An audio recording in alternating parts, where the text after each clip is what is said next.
Amaravati capital construction, ఎందుకంటే Andhra Pradesh reorganisation act మేరకి state capital build చేయడానికి సెంట్రల్ గవర్నమెంట్ దానికి స్టేట్ గవర్నమెంట్కి హెల్ప్ చేయాలని యాక్ట్ ప్రకారం ఉంది.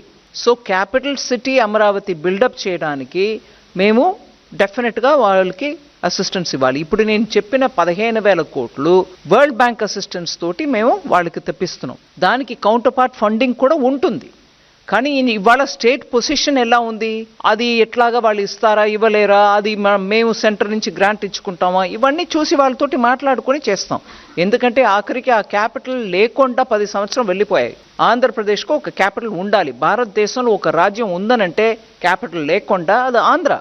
అది యాక్ట్ ప్రకారం ఈ పార్టీకి క్యాపిటల్ అక్కడ ఉండాల్సిందే. నేను ఎవరు చేశారు ఎవరు చేయలేదు అనే విషయానికి వెళ్ళలే. ఆ క్యాపిటల్ బిల్డ్ చేయడానికి కేంద్ర ప్రభుత్వం పూర్తిగా కట్టుబడి ఉంది.